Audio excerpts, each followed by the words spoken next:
Hi, and welcome to Content That Clicks, your go-to pod class for mastering content in the tech world.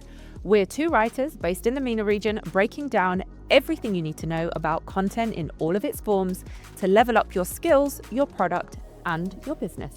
In each episode, we unpack a different way content can level up your business, whether it's fixing UX issues, getting localization right, or using AI without sounding like a robot. Because when your content clicks, so do your metrics.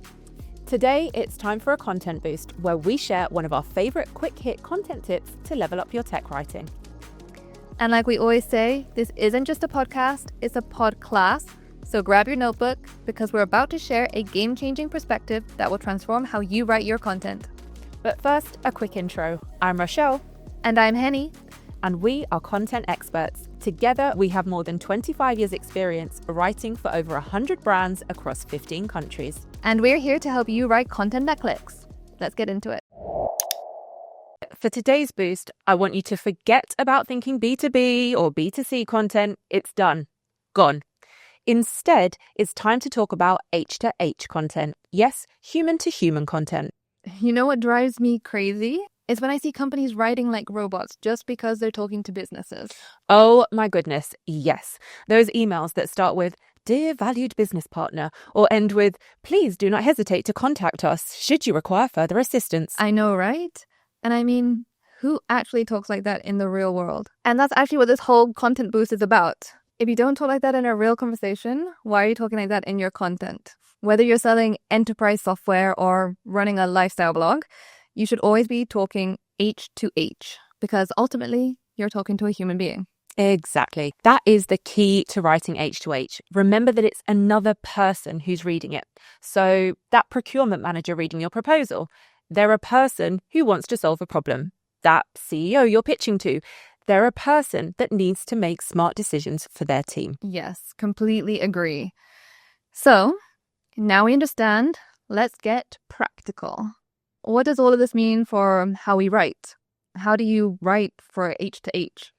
Okay, there are 4 key principles of writing H2H. And the first, write like you talk. For example, instead of writing error 404, page cannot be found, why don't you write, "We can't find this page"?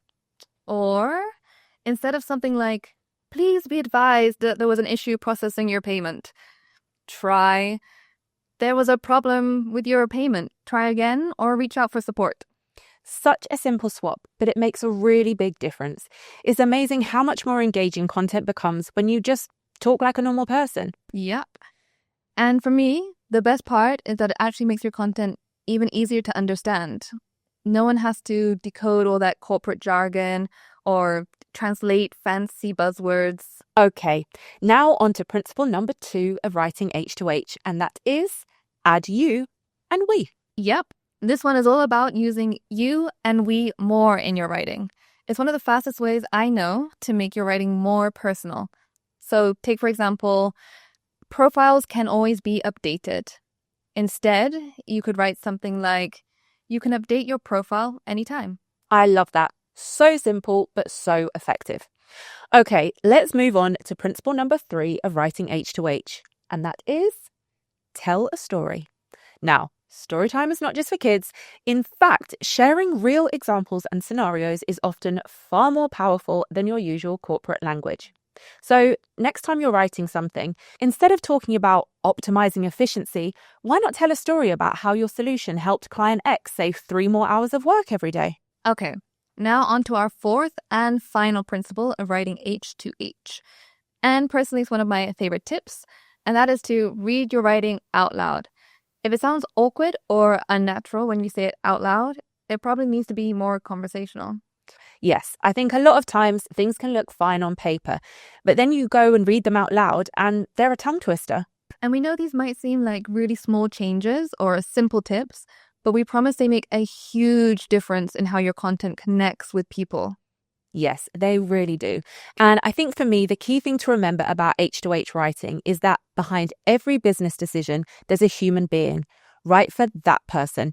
and see what a difference it makes. For today's content boost, we'll be back next time with another quick win for sharper content and smoother experiences. If you want more tips like these, you can follow us on Instagram at content.clicks or TikTok at content.clicks.pod. You can also let us know what you think of today's content boost by dropping us a DM or emailing us at content@clickspod@gmail.com. Until next time, keep making content that clicks.